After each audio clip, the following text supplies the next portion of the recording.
What are the fifth and seventh terms of the expansion of 4x minus y to all to the 11th power?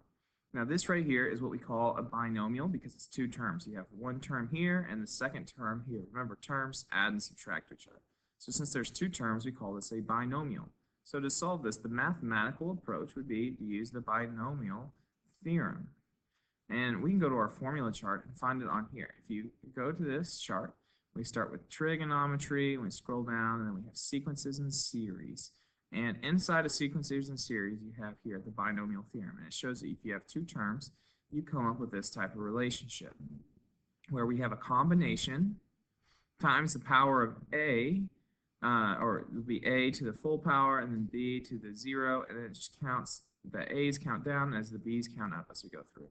So what does this mean when we now know our theorem? Is that we have this combination, and again, the combination starts NC0. The first term, okay, so a sub 1 would equal NC0, and since I should just point this out, this is our n there. So a sub 1 would be 11C0 times here, this we call our a, and this is our b here, a to the 11th power and b to the 0 power, which in this case, what a we just said is 4x. So I put that in parentheses here. And b would be to the 0, and we would go on. So this is the first term. You'd have a second term, third term, fourth term, and fifth term. So the way I want to figure this out, so what I'm going to do is each time I'm going to drop this. So this would be 11C1, 11C2, 11C3. This is 11C4. Okay, 0, 1, 2, 3, 4. So 11C4.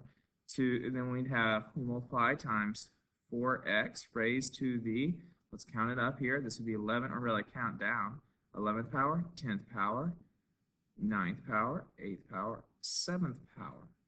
7th power, which we've learned earlier, what you can do is you just subtract these two. So it's 11 minus 4, which is 7. And then that would be times, I did not include the b earlier, a negative y raised to the, it starts at 0. Let me replace this with a negative y. 0, 1, 2, 3, 4 power. And so as you can see, the way this works is you would subtract for the first term, and the second term here gets that power. That would be the fifth term, and we'll figure out what that equals in a second. But I'm going to skip down. We also need to find the seventh term in the sequence. The seventh would be 11C. This is 4, this would be 5, this is 6. And then using our little formula here to get this power, you would subtract 11 minus 6 is 5. So this would be 4x to the 5th times negative y raised to the 6th power. Because the second just gets that one. Okay, and we can use the calculator to help us with this. So what I'm going to do to use the calculator is I'm going to open this up and go to Add Calculator. And we type in NCR. NCR is the command to get that combination up. And then we do parentheses. 11, comma, 4 for the first term. Now, what we do not type in are the variables. So I'm going to type in 4 here to the 7th, and then negative 1, because it's like negative 1y to the 4th power. So then it'll be times 4 raised to the 7th, and then we multiply that times negative 1 raised to the 4th power. And we get this number here. So we'd have 5406720. 5406720, x to the 7th, y to the 4th. That would be my solution here. So that is our fifth term. If I wanted to find the seventh term, I would do this again, except I just changed these the 4s to 6s.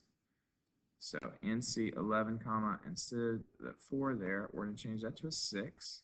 And I come up here, and 11 minus 6 is 5, so that's where I get that one. And then over here, this term becomes a 6. And so I get this number here. And I'm going to copy this over.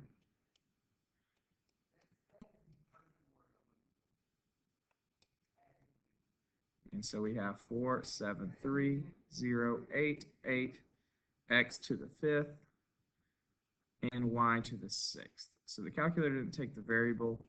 It won't know what to do with the x and y, but we just include it at the end, like that. And that's how you'd find the 5th and 7th terms like it asked for at the start.